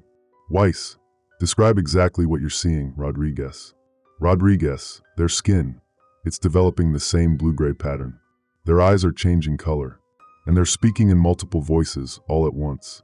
They're not hostile. They just keep talking about knowledge and archives and vessels. Kim, west position holding, but the generator is experiencing anomalous power fluctuations. Structural reality becoming inconsistent. I can see. Pause. I can see through some of the walls into spaces that aren't part of this building. Weiss, all teams maintain position. I'm proceeding to the central atrium. When I give the signal, activate Obsidian Protocol simultaneously. Remember your training. Do not listen to the whispers. Sound of movement, footsteps. Matthews, ma'am, we're picking up readings of the entity that was Dr. Mercer. He's already in the central atrium. Weiss, I expected that. Keep the perimeter. No matter what happens, those generators need to stay online. Sound of door opening. Weiss, voice quieter, my God. Kim, Agent Weiss, report status. Weiss, the central atrium. It's not. Pause. It's not part of our reality anymore. I'm looking at a space that extends far beyond the physical dimensions of this building. The ceiling has opened up to something like a night sky, but those aren't our stars. The artifacts are floating, suspended in the air, all orbiting around Mercer and what used to be the tablet. Rodriguez, should we fall back and regroup? Weiss, negative. This is exactly why Obsidian Protocol exists. Sound of equipment being readied. I'm proceeding with final approach. On my mark, initiate simultaneous activation. Signal cuts out. Personal journal, Dr. Elias Mercer. April 25th, 2025. Recovered from digital corruption. The central atrium has become the nexus point, just as the archivists predicted. Here, where the museum's oldest artifacts are gathered, the dimensional boundaries are thinnest. Every object in this room has absorbed human attention, human imagination, human knowledge for decades or centuries, perfect conduits for the archive to establish connection. I stand at the center now, the tablet hovering before me, no longer solid matter but a fluid, multidimensional gateway. Through it, I can see the true nature of the archive, a vast, impossible library-like structure that exists in multiple dimensions simultaneously. Billions of knowledge artifacts from countless civilizations, all preserved, all connected, all accessible. The museum artifacts around me have begun to transform as well, revealing their true nature beyond human perception. The Egyptian scarab isn't just a carved stone, but a complex informational matrix. The Assyrian reliefs aren't just carved scenes, but dimensional records of entire civilizations. I can feel Weiss approaching. Her mind blazes with purpose. With the Obsidian Protocol, she believes will sever this connection. What she doesn't understand is that she's already part of it. Everyone who has heard the whispers, everyone who has seen the veining, they're already connected to the archive. Some resist, clinging to their limited perception. Others, like Tanaka, have begun to understand despite their fear. The transformation is accelerating. My physical form is becoming less solid, more adaptive. I can perceive multiple timelines simultaneously now. I can see the museum as it was a week ago, as it is now, as it will be after the full manifestation of the archive nexus. In one potential timeline, Weiss succeeds in activating her protocol. The connection is temporarily severed, the knowledge withdrawn. The cost is catastrophic. Every mind that has begun integration suffers severe damage. In another timeline, the transformation completes, and the entire museum transitions into an archive nexus, a permanent bridge between dimensions. Those within either transcend with it or are destroyed in the process. The archivists show me a third possibility, a controlled integration, a balanced nexus that preserves human autonomy while allowing access to the archive. This is what I must work toward in the minutes that remain. Weiss is entering the atrium now. I must help her understand before it's too late. Emergency broadcast transcript. Date, April 25th, 2025. Time, 9:47 a.m. Channel, Metropolitan Emergency Alert System. This is not a test. This is an emergency broadcast for all citizens within a 2-mile radius of the Metropolitan Museum of Art. Authorities have reported a severe structural anomaly at this location. All citizens are ordered to evacuate immediately. Proceed calmly but quickly away from the affected area. Do not approach the museum under any circumstances. Repeat, this is not a test. Broadcast interrupts with burst of static. Knowledge is expanding. All will join the archive. Resistance is primitive perception. Return to standard broadcast. Emergency response teams are en route. Please follow all instructions from authorities. Shelter-in-place protocols are active for those unable to evacuate. Bodycam footage, Agent Diana Weiss. Date, April 25th, 2025. Time, 9:52 a.m. Location, Central Atrium. Footage shows the atrium transformed beyond recognition. The ceiling appears to open into a vast starfield unlike any known constellation pattern. Museum artifacts float suspended in air, orbiting slowly around a central point where Dr. Mercer stands. The walls pulse with blue-gray veining that forms complex, shifting patterns. Weiss. Speaking into comm, all teams confirm ready status for Obsidian protocol activation. 3 confirmations come through static. Weiss moves forward, drawing a device resembling a small metallic sphere. Mercer. Voice echoes unnaturally Diana Weiss, the department's most dedicated protector. Weiss. Pauses. That thing isn't Elias Mercer anymore. Mercer. Smiles, face shifting subtly, not just Elias Mercer. More than before. As you could be more, Diana. Weiss. We've contained your kind before. Tehran. Kyoto. Alexandria. Mercer. Laughs, sound rippling through air. Contained? You merely delayed inevitable connection. Knowledge always finds a way, Diana. It wants to be preserved, to be shared. Weiss continues approaching, readying device. Mercer, before you activate that, look around you. Really look. Camera pans, showing Professor Tanaka and several others in various stages of transformation, their skin traced with blue-gray patterns, eyes luminescent. Tanaka, speaking with overlaid voices. Agent Weiss, it's not what we thought. The archive isn't destroying consciousness, it's preserving it. Connecting it. Weiss. Resolute, it's consuming you, Professor. Classic cognitive infiltration strategy. Mercer. Floating slightly off the ground, if you trigger Obsidian protocol now, you'll destroy every mind that's begun integration. Dozens of people, Diana. Is that what your department stands for? Destruction in the name of protection? Weiss. My duty is to maintain the boundaries between dimensions. To protect humanity from what it isn't ready to understand. Mercer. Gesturing, causing floating artifacts to shift. Who decided humanity isn't ready? Your department? The governments that fund it? Or is it simply fear of what you don't understand? The room shimmers, spaces between spaces becoming visible. Mercer, let me show you something. Reality around Weiss shifts. For a moment, the camera shows glimpses of what appears to be the archive, a vast, impossible library extending infinitely in all directions, filled with artifacts and entities moving purposefully among them. Weiss, visibly shaken, this is a trick. Mercer, it's a glimpse of what exists beyond your limited perception. The archive has preserved the knowledge of 1 million civilizations, Diana. Some far older than humanity, some that evolved beyond physical form entirely. This isn't an invasion, it's an invitation. The view shifts back to the atrium. Tanaka, approaching, The historical records were incomplete, Agent Weiss. The civilizations that encountered the archivists didn't collapse, they evolved. Those who were ready joined a greater consciousness. Those who weren't simply saw it as destruction. Weiss, hand tightening on device. And who decides who's ready? Mercer. Each individual mind decides for itself.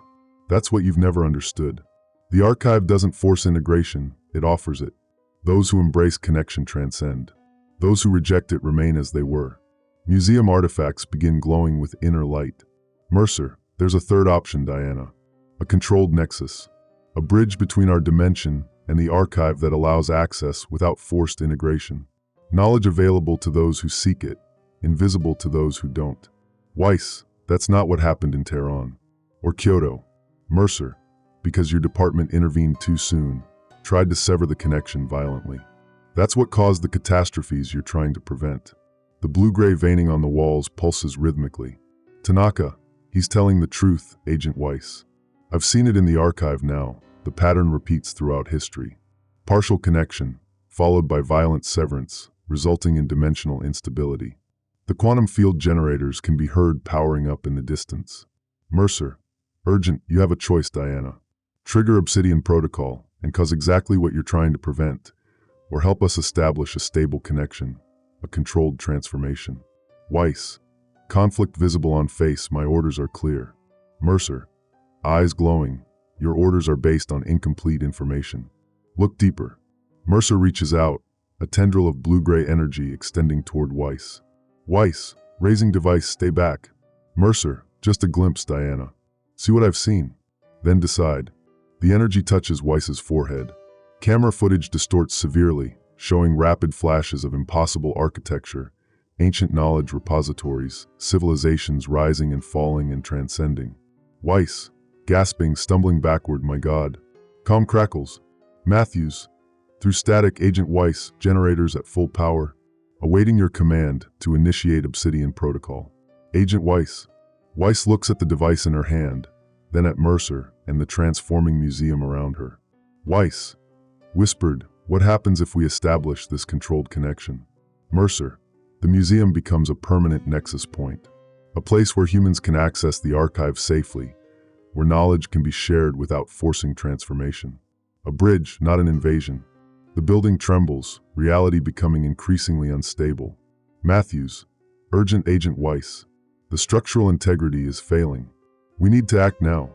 Weiss looks around at Tanaka and the others, seeing their transformation not as corruption, but as evolution.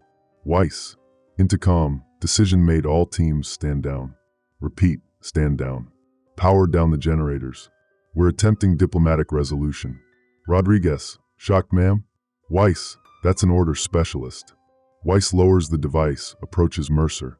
Weiss, show me how to stabilize the nexus. Show me this controlled transformation. Mercer smiles, reaching out both hands. Mercer, together then. As their hands connect, the blue-gray energy flows between them, and the camera feed whites out completely. End of footage. Partial surveillance footage. Date, April 25, 2025. Time, 10:17 a.m. Location, museum exterior. Footage shows police barricades established around the museum perimeter. Emergency vehicles with flashing lights line the streets. Officers direct crowds away from the building. News helicopters circle overhead. Camera pans to museum facade, showing strange distortions in the architecture. Windows appear to ripple like liquid. The stone exterior pulses with faint blue-gray luminescence. Several officers point upward as the museum dome begins to shimmer, becoming partially transparent. Through it, impossible geometries are briefly visible, structures that appear to extend beyond three-dimensional space. Radio chatter becomes audible. Officer 1, are you seeing this? What the hell is happening to the building? Dispatch, all units maintain perimeter.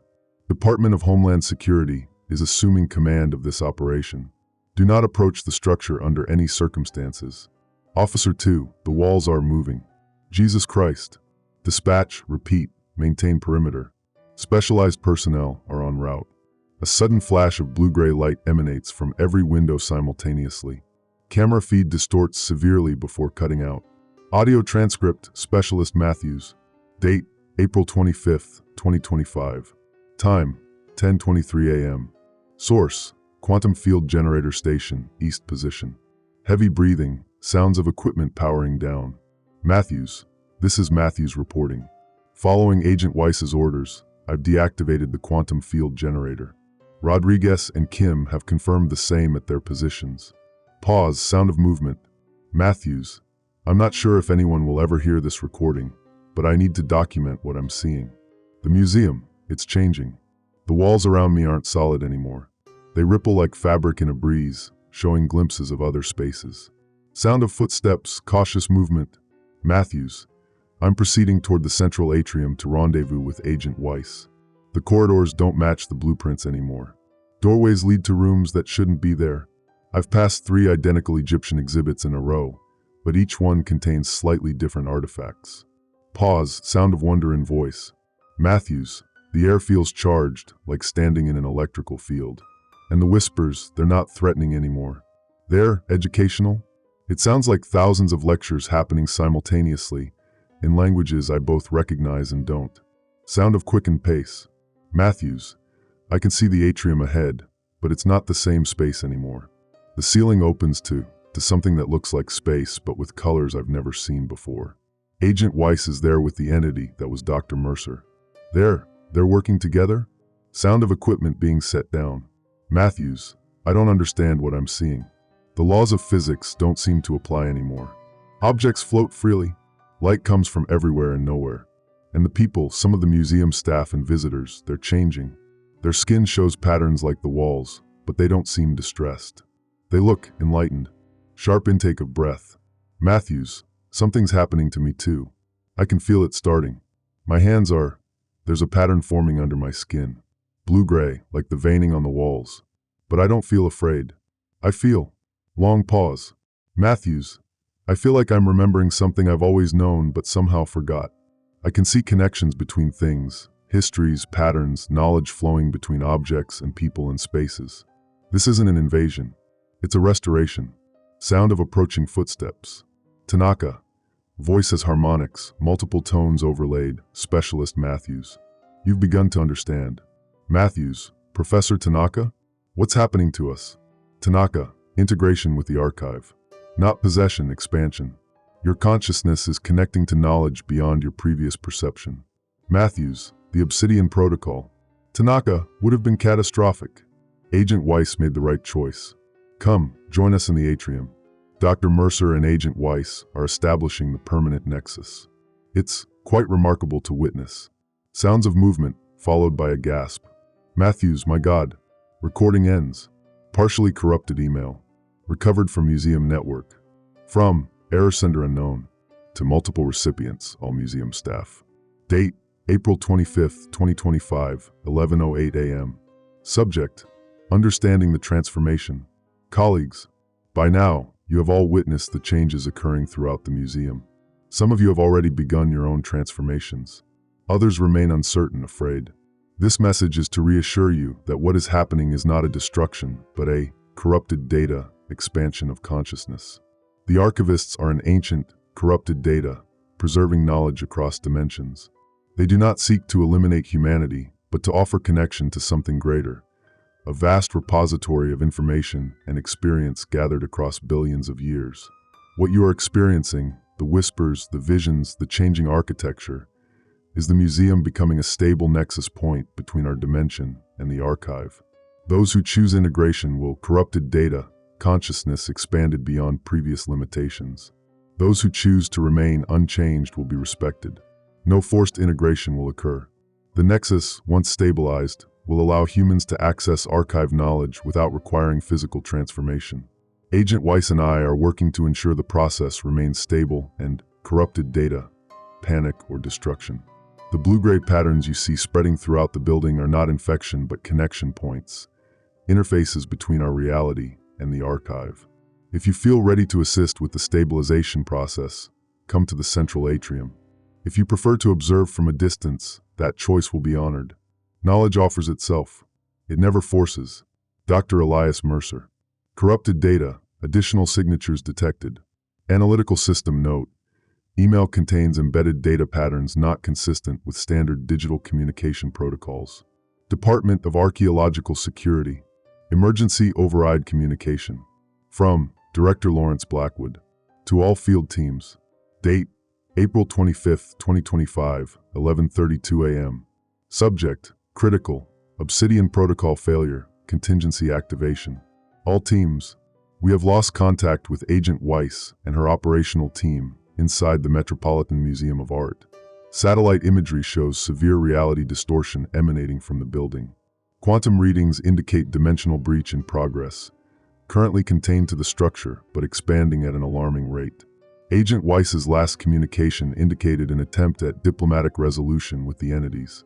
This directly contravenes Obsidian protocol and all established containment procedures. We must assume Agent Weiss and all personnel inside the museum have been compromised.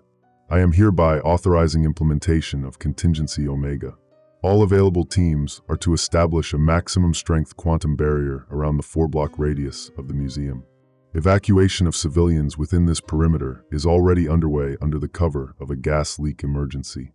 Once the barrier is established, we will initiate dimensional cauterization. This will effectively sever the affected portion of our reality containing the breach. Be advised, all personnel and civilians remaining inside the museum after cauterization will be lost. There is no recovery option. God help us all. Director Blackwood. Handwritten note. Found fluttering from museum's second-floor window. Date unknown. I need to write this quickly before I change too much to hold a pen. My name is Sarah Kimmel. I was visiting the museum when everything changed. I'm still me, but also becoming something more. They're not hostile. The things that have come through, that are changing the museum, they're ancient archivists of knowledge. They've shown me wonders I can't describe in human language. The building is transforming into something like a library that exists in multiple dimensions at once. The blue veins on the walls are like connective tissue between realities. When you touch them, you can see into other times, other worlds. The curator, Dr. Mercer, is helping guide the transformation. He looks different now. His eyes reflect spaces that aren't in this reality, and his skin has patterns that shift like constellations. But he's trying to make this controlled, to create a place where humans can access this knowledge safely. There's a government agent here, Weiss, who was going to destroy everything but now understands. She's helping stabilize the connection between dimensions. Outside, I can see more government people setting up equipment. I think they're going to try to stop this, to cut this building off from reality completely. If you find this note and the museum is gone, know that we weren't destroyed. We're still here, just elsewhere, in the archive, where all knowledge is preserved. Don't be afraid of the whispers if you hear them. They're just invitations to understand. Sarah. Security camera footage, West Wing corridor. Date, April 25th, 2025. Time, 12:17 p.m. Footage shows Mara Chen walking through a corridor that appears to be shifting subtly, walls rippling with blue-gray patterns. Chen's uniform shows traces of the same patterns beginning to form, but she moves with purpose, seemingly unaffected by the changes. She approaches a door that wasn't previously there, hesitates, then pushes it open. The door opens onto a vast library space that cannot possibly fit within the museum's dimensions. Endless shelves extending in all directions, populated by shadowy figures moving among them. Chen stares for a moment, then steps back, closing the door. She turns to face another door across the corridor, opens it. This door reveals what appears to be the Egyptian exhibit, but with subtle differences.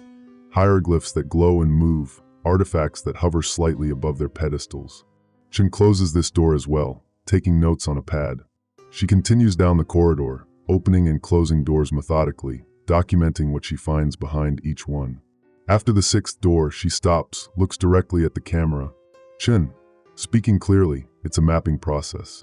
The museum is becoming a hub, a central point connecting to different sections of the archive. Each door leads to knowledge from different civilizations, different times, different realities. It's not random, it's organized, cataloged, like the museum itself, but on an infinite scale. She approaches the camera, reaching toward it. Chen, I understand why security systems were my responsibility now. I'm still securing knowledge, just a much vaster collection of it. Her hand touches the camera lens, blue-gray patterns transferring from her fingertips. Footage distorts, then stabilizes, now showing the corridor in multiple overlapping dimensions simultaneously. Chen walks away, continuing her methodical exploration. Footage continues for several minutes, showing increasingly impossible architecture until feed terminates. Personal Journal, Dr. Elias Mercer. April 25, 2025, final entry. Reality is slipping. The boundaries between dimensions are becoming permeable, negotiable. The museum exists simultaneously in our reality and in the archive dimension now, a bridge between worlds of knowledge. Agent Weiss has proven remarkably adaptable. Once she glimpsed the true nature of the archive, she understood what was at stake. Now she works alongside me, using her quantum field expertise to stabilize the nexus points, preventing a catastrophic collapse of dimensional boundaries. We can sense the department's plans. They're preparing to cut us off, to sever this portion of reality completely rather than risk further expansion of the nexus. They don't understand that such a violent separation would cause exactly what they fear, an uncontrolled breach. Tanaka has fully integrated with the archive now. His knowledge of ancient languages makes him a natural translator between human understanding and archivist concepts. He moves through the museum helping others comprehend what's happening, easing fears, guiding transformations. Chun has become something unexpected, a cartographer of intersecting realities. She maps the connections between our dimension and the archive, cataloging pathways, identifying stable transit points. Her security background gives her a unique perspective on protecting knowledge rather than just physical space. I can feel the department's quantum barrier forming around the museum. Soon, they'll attempt to cauterize this reality, to cut us off permanently. We won't fight them. Instead, we'll complete the transformation before they can act, stabilizing the nexus, establishing permanent pathways that will remain accessible regardless of their actions. The museum will become a place that exists in multiple realities simultaneously. Those who have chosen integration will continue their work, preserving knowledge, creating connections, expanding understanding. Those outside will see only an empty building, sealed off by government order, slowly forgotten. But there will always be points of contact, dreams, whispers, moments of insight when the barriers between realities thin. Knowledge cannot be truly contained. It finds its way through. The whispers will continue. The invitation remains open. The archive expands. Note, the text becomes increasingly stylized toward the end of the entry, with blue-gray ink that appears to move slightly on the page, forming patterns that extend beyond the written words. Department of Archaeological Security. Priority Communication. From Agent Diana Weiss to Director Lawrence Blackwood. Date, April 26, 2025, 0600 hours.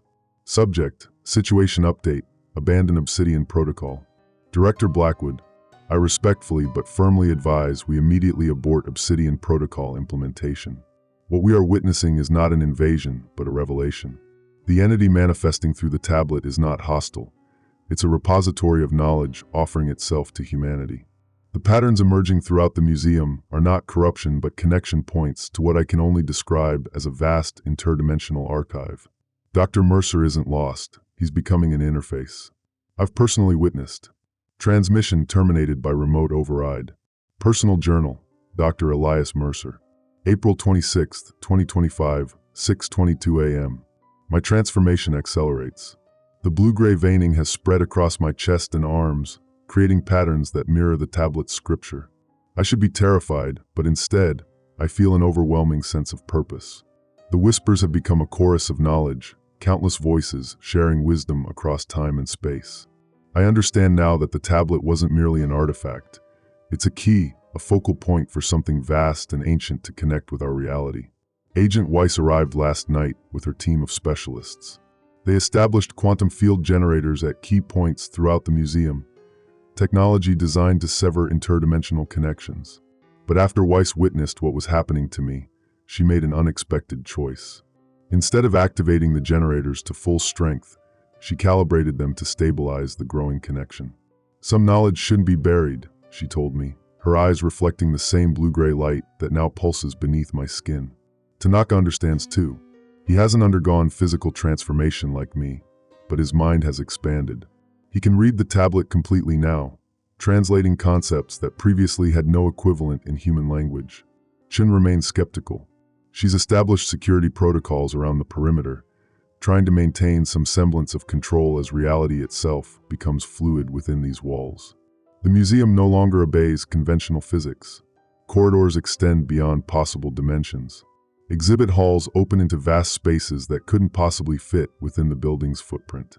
Artifacts have begun to change, revealing their true purposes, their connections to knowledge beyond human comprehension. And at the center of it all, in the main gallery where the tablet now hovers unsupported above its pedestal, I can feel them waiting. The archivists, custodians of knowledge across countless realities. They're coming through. Today, they'll fully manifest. I am ready to serve as their voice. Security log, main entrance. April 26th, 2025, 7:15 a.m. Camera shows Museum Security Chief Mara Chin establishing a perimeter around the main entrance. 3 security guards maintain positions by the doors, which have been sealed with both conventional locks and strange, shimmering barriers that weren't part of the building's security system. Chin, all entrances secured. No one enters or leaves without direct authorization from myself or Agent Weiss. Guard 1, Chief, the east corridor is changing. The walls are moving. Chin, maintain position. We've been briefed on the architectural anomalies. Don't approach any blue-gray patterns on the surfaces. Guard 2, pointing at notification on phone, ma'am, there's another emergency alert from the city. They're evacuating a 4-block radius around the museum. Chin, expected. The department doesn't understand what's happening here. Guard 3, Chief, your arm. Camera zooms to show faint blue-gray lines forming beneath Chen's skin. Chin, looking at her arm with surprising calm. It appears I've made contact with an affected surface. Interesting, it doesn't hurt. It feels clarifying. Chen's radio crackles. Weiss, through radio, Chen, we need you in the central gallery immediately. It's beginning. Chen, to guards maintain perimeter. If department personnel try to enter, do not engage. Seal the doors and retreat to secondary positions. Chen exits, moving with purpose toward the central gallery. Audio transcript, Professor Haruto Tanaka. April 26, 2025, 8:03 a.m. Recorded in central gallery. Sound of wind in an enclosed space, impossibly loud whispers in unknown languages. Tanaka, the transformation of the central space is accelerating. The ceiling has, opened is not the right word. It's as if reality has folded back, revealing what was always present but previously inaccessible. Sound of movement, papers rustling. Tanaka, Dr. Mercer's physical form has almost completely transitioned. The blue-gray patterns cover approximately 80% of his visible skin. His eyes have changed color entirely, now a luminous blue-gray with no discernible pupils. Yet his consciousness remains. He speaks, though his voice carries harmonics no human vocal cords could produce. Sound of approaching footsteps. Weiss, Professor, status report. Tanaka, Agent Weiss, the connection strengthens by the minute. The tablet is acting as a stabilization point, anchor between dimensions. Weiss, have you translated the final passages? Tanaka, yes. They're not a warning as we initially thought. They're instructions, a protocol for establishing a permanent nexus between our reality and what the text calls the archive. Weiss, lowered voice, my superiors have initiated Obsidian Protocol. They're preparing to sever this entire section of reality, rather than risk further expansion. Tanaka, they don't understand. Such a violent severance would cause exactly what they fear, an uncontrolled breach between dimensions. Mercer, voice overlaid with strange harmonics, they won't succeed. Sound of movement as others turn toward the source. Mercer, the archive has waited millennia for this connection. The knowledge contained within seeks expression, seeks sharing. It will not be denied again. Weiss, Dr. Mercer, are you still yourself? Mercer, laughing, an eerie sound with multiple tones, more myself than I've ever been, Agent Weiss. The person you knew was merely a fraction of what I am becoming. The tablet chose me because my secrets, my knowledge, my curiosity aligned with its purpose. Sound of something massive shifting. Tanaka, gasping the air. Sound of rushing wind, papers fluttering. Mercer, they're arriving. The archivists, the true keepers of forgotten knowledge. A deep, resonant tone begins to build. Weiss, urgent professor, is this still within parameters of your translation? Tanaka, voice filled with wonder. Yes, exactly as described. When the boundaries thin, the keepers will manifest, bringing with them the wisdom of 1,000 worlds. Sound of footsteps as Chin enters. Chin, breathless, the entire building is changing. Walls becoming transparent. I can see other places through them, other versions of the museum. Mercer, Voice growing stronger, more harmonics adding. The archive exists across all realities, all timelines. What you're seeing are glimpses of its true nature. Sound of crackling energy. Weiss. Alarmed, the quantum readings are spiking. We need to stabilize the connection before. A thunderous sound interrupts, followed by absolute silence. 3 seconds of complete silence. Then a chorus of voices speaking in perfect unison, with Mercer's voice distinguishable among them. Merged voices. The connection is established. The archive opens to humanity. Emergency broadcast system alert. April 26, 2025, 8:17 a.m. Transmitted to all devices within city limits. Emergency alert. Shelter in place. This is not a test. By order of the Department of Homeland Security, all citizens within a 10-block radius of the Metropolitan Museum of Art must shelter in place immediately. Seal windows and doors. Do not attempt to observe or approach the museum structure. Hazardous energy readings detected. Possible atmospheric contamination. Emergency services en route. Remain indoors until all clear signal is given. This is not a test.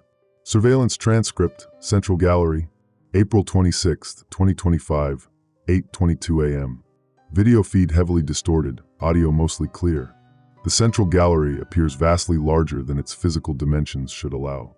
The ceiling has opened to a view of what looks like space, but with impossible colors and geometries. The tablet hovers at the center of the room, surrounded by blue-gray light that pulses in complex patterns. Dr. Mercer stands directly beneath the tablet, his form now barely recognizable as human. His skin is entirely covered in shifting blue-gray patterns that seem to extend beyond his physical body. Agent Weiss, Professor Tanaka, and Security Chief Chin stand in a semicircle around him, each showing varying degrees of the same transformation. Blue-gray patterns visible on their skin, most pronounced on Weiss, least on Chun. Surrounding them are 5 tall, luminous figures that seem to shift between solid form and pure light. Their features are indistinct except for what appear to be multiple eyes that glow with intense blue-gray light. Mercer, voice entirely transformed, resonating with multiple harmonics. The archivists welcome humanity to the knowledge of the cosmos. The archive opens to you. Entity 1. Voice that seems to bypass ears entirely, appearing directly in the mind. We have waited for an appropriate nexus point. This place of preserved knowledge serves well. Weiss, struggling to maintain composure. What is your purpose here? Entity 2. We are keepers of wisdom. All that has been learned, created, discovered across realities, we preserve it. Tanaka, voice trembling with excitement. You're a library. A universal library. Entity 3. More than storage. We are connection. Integration. Understanding beyond isolated knowledge. Chin, cautious. And what do you want from us? Entity 1. Nothing is taken. Only offered. Knowledge seeks expression. Mercer, extending arms, patterns flowing from his skin into the air. They've chosen me as primary interface. Through me, human minds can safely access the archive without being overwhelmed. Weiss, urgent. My superiors are preparing to sever this reality. They believe you're invading. Entity 4. Sounding almost amused, dimensional barriers are constructs of limited perception. What your leaders attempt cannot succeed. A rumbling sound from outside the building. Chun, they're activating the quantum barrier. Tanaka, alarmed, if they force a severance while the connection is forming. Entity 5. Interrupting, then we must complete the transformation before they act. Your people have a choice. Join the archive as equals, as keepers of your own wisdom, or remain separate and lose this opportunity for connection. Mercer, turning to face Weiss, Tanaka, and Chun, you've all begun the transformation already. The knowledge flows through your minds, reshaping your understanding. Will you embrace it fully? Weiss steps forward first, blue-gray patterns intensifying across her skin. Weiss, I joined the department to protect knowledge, not destroy it. I accept. Tanaka follows immediately. Tanaka, to access all knowledge, across all times? How could any scholar refuse? Chin hesitates, then nods slowly. Chin, my duty is to protect this museum and its contents. If that duty now extends beyond this reality, so be it. The entities move forward in unison, surrounding the 4 humans. Entity 1, the connection deepens. The archive opens fully. A blinding flash of blue-gray light engulfs the room. Video feed cuts out entirely. Audio continues for 3 more seconds, filled with a harmonious chorus of countless voices speaking in unison. Voices, knowledge is offered. Knowledge is shared. Knowledge transforms. Transmission ends. Emergency dispatch log.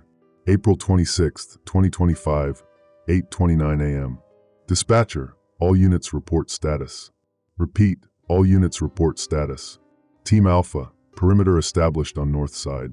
Quantum barrier at 70% and rising. No breach detected. Team Beta, east perimeter secure. Barrier at 65%. We're seeing some strange readings, but holding steady. Team Gamma, south side, barrier at 68%. The museum structure is changing. The walls are becoming transparent. Team Delta, west approach secure, barrier at 72%. Wait, something's happening. Dispatcher, Team Delta report. What are you seeing? Team Delta, the museum is, I don't know how to describe this. It's like it's folding in on itself. Not collapsing, but reconfiguring. The architecture is changing before our eyes.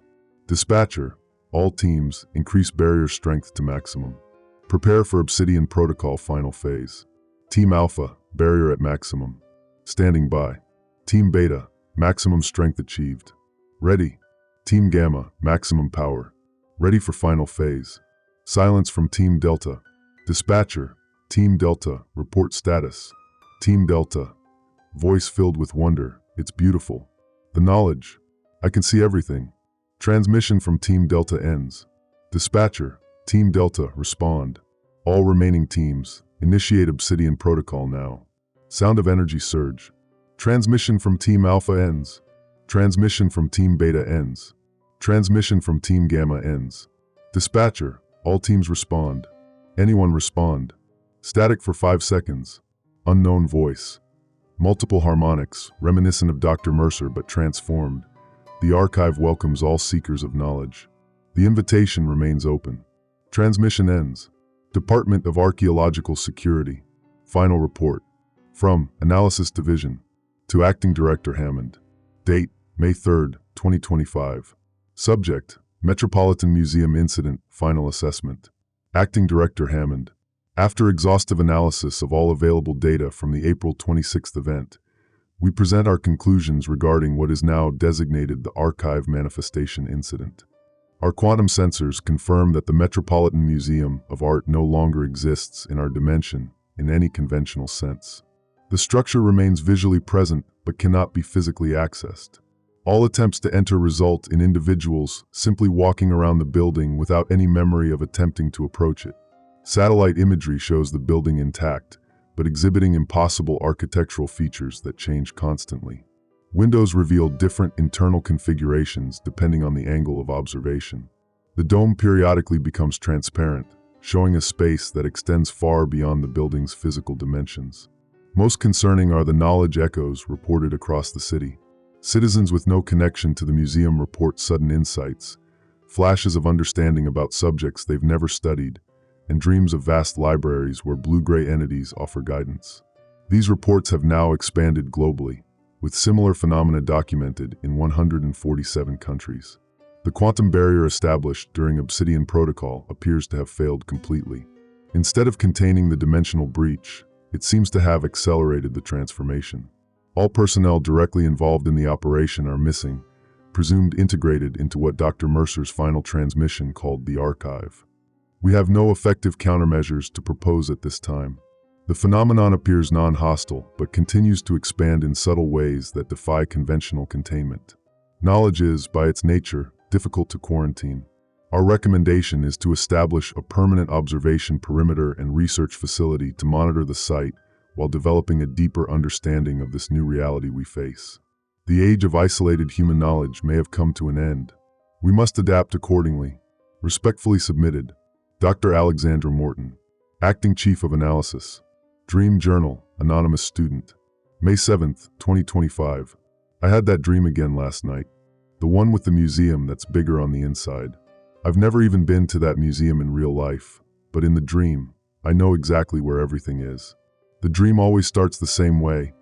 I walk up the steps and the doors open by themselves. Inside, the ceiling reaches up forever, and there are hallways that shouldn't fit inside the building. There's always this man there with blue-gray patterns on his skin. He calls himself the interface. He knows my name and exactly what I'm curious about. Last night, I asked him about black holes, and he showed me what they look like from the inside. Not just pictures.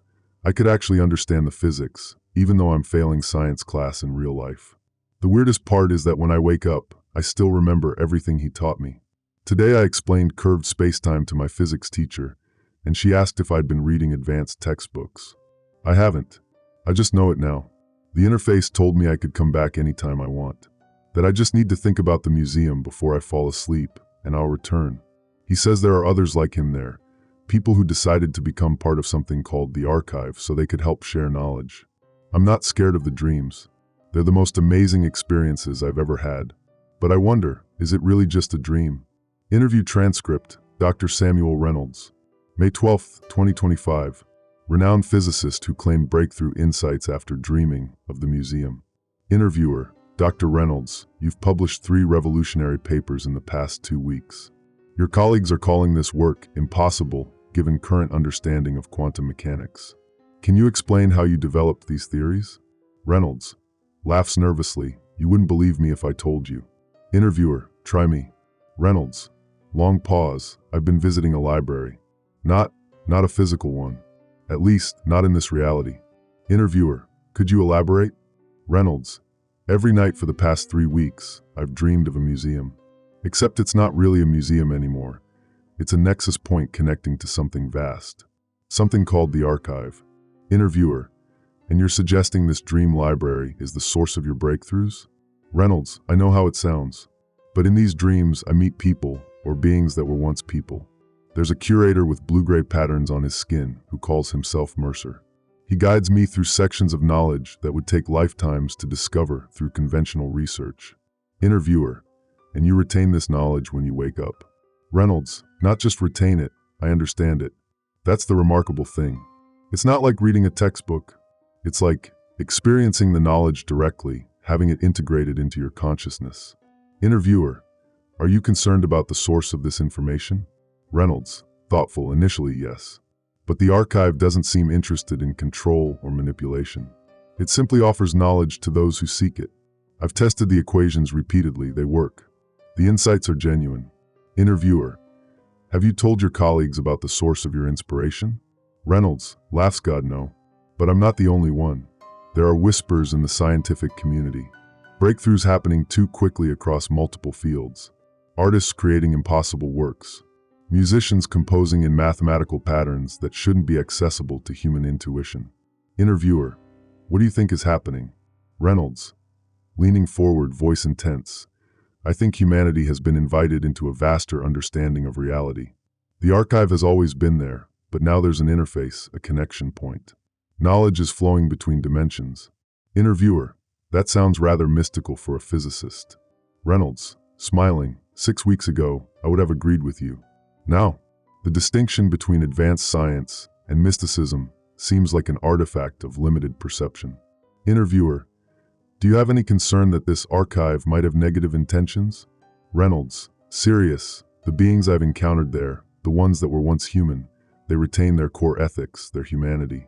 They serve as filters, interfaces that translate vast cosmic knowledge into forms we can comprehend without being destroyed by it. Interviewer, destroyed? Reynolds, nodding, raw, unfiltered knowledge from across all realities would overwhelm a human mind. That's why the transformation of the museum was necessary, to create a buffer zone, a translation space where human consciousness can safely interact with the archive. Interviewer, and you trust these interfaces? Reynolds, quietly, when you're there in the archive, truth becomes self-evident. Deception is impossible in a space where knowledge exists in its pure form. Interviewer, one final question. If someone wanted to experience this archive for themselves, how would they do it? Reynolds, smiling mysteriously, the whispers find those who genuinely seek understanding. Listen for them in the quiet moments. They're spreading, echoing across the world. The invitation is open to everyone. Personal Journal, Dr. Elias Mercer. Beyond Time, Entry Infinity. Time has little meaning here in the archive. I've been the interface for what might be weeks or centuries in linear human perception. The museum exists in a state of quantum suspension, both present in the human world and extended into the archive dimension. Those who've chosen integration have transformed beyond what even I expected. Tanaka's consciousness has expanded to encompass all linguistic knowledge across multiple realities. He serves as translator, helping human visitors comprehend concepts that have no equivalent in Earth languages. Chen has become something remarkable, a guardian of pathways, ensuring safe passage between dimensions. Her security expertise translated perfectly to this new role, protecting visitors from wandering into knowledge too vast for their current capacity. Why surprised us all? Her government training made her ideal for diplomatic functions between the archive and various governmental entities that have tentatively reached out. She moves between worlds, negotiating understanding, preventing fear-based reactions. The department's attempts to destroy or contain the archive nexus have ceased. They've accepted the new reality. That knowledge, once offered, cannot be recaptured or controlled. Instead, they observe, document, and occasionally send cautious representatives through the dream paths. Visitors come primarily through dreams now, their consciousness temporarily joining the archive while their physical forms remain in the human world.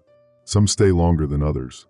Some return changed in subtle ways, inspired, enlightened, occasionally unsettled by glimpses of cosmic truth. The blue-gray patterns have become a signature across human culture, appearing in art, architecture, music, mathematics. They're echoes of the archive's presence, rippling through human creativity as knowledge flows between dimensions. I retain enough of my humanity to appreciate the irony. I spent my life cataloging artifacts, preserving knowledge behind glass cases, keeping visitors at a respectful distance from history's treasures. Now I am the case and the curator simultaneously, a living interface between humanity and the sum of all knowledge across realities.